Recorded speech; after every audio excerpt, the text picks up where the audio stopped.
ఇప్పుడు రుణమాఫీకి సంబంధించి కూడా నిన్న ఒక ఉన్నత స్థాయి మీటింగ్ జరిగినట్టుంది. దాంట్లో కూడా పెన్షన్లను కూడా అనండి, నిన్ననే కదా పెన్షన్లు కూడా మాట్లాడారు.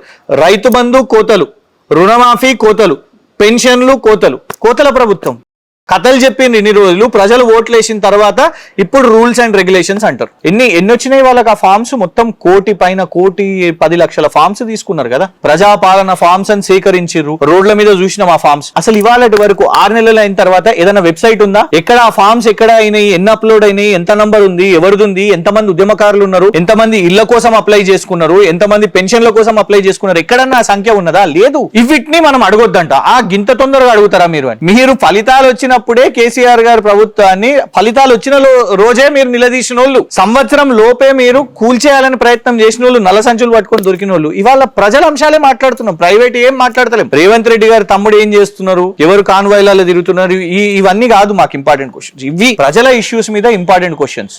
మీ గ్యారంటీల గురించే మాట్లాడదాం. ఒక్క బస్సుది, ఆర్టీసీ బస్సుది అది ఒక్కటి చేసి, అది కూడా చేసింది పూర్తిగా చేయలేదు. దాంతో మీరు ఏమని అన్నారు? మేము ముందే గ్రహించినాం, ఆటో డ్రైవర్లకు ఇబ్బంది అవుతుందని గ్రహించే మేము 12,000 రూపాయలు వాళ్ళకి ఇస్తాము అని మీరు మేనిఫెస్టోలో పెట్టారు. 6 నెలలు అయిపోయింది. రూపాయలు ఇచ్చిరా? 12 రూపాయలని ఇచ్చిరా? మీరు ఇయ్యలేదు. కానీ ఎంతమంది చనిపోయారో చూసినాం కదా.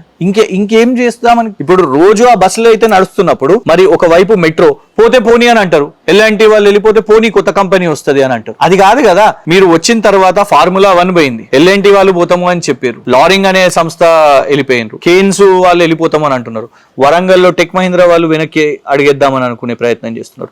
ఇట్లాంటివి చేస్తున్నప్పుడు కొత్తగా ఏం చేశారు? మీరు అదానిని తీసుకొని వచ్చారు. ఇట్లా మేము అనగానే ఏం చేస్తారు?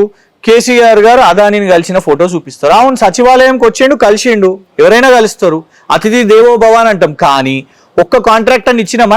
పవర్ కాంట్రాక్ట్ అడిగిండు, మన సింగరేణిని తీసుకుంటా అని అడిగిండు, అదాని ఇయ్యలేదు. నథింగ్ డూయింగ్, ఎగ్జిట్ అని చెప్పేసారు. ఇవాళ వరకు తెలంగాణ ప్రభుత్వం నడిపించింది కదా మన విద్యుత్తును. అలాంటి అదానిని నువ్వు తీసుకొని వచ్చి, రాహుల్ గాంధీ ఏమో అదానిని దొంగ అని అంటాడు, ఈయనేమో రెడ్ కార్పెట్ వేసి 20,000 కోట్లు అది నేను తీసుకొని వచ్చినా, అది నా ఘనత. డావోస్ ఏం చేసినావు అంటే అదానిని తీసుకొని వచ్చినా. గదేం ఘనత అవుతుంది?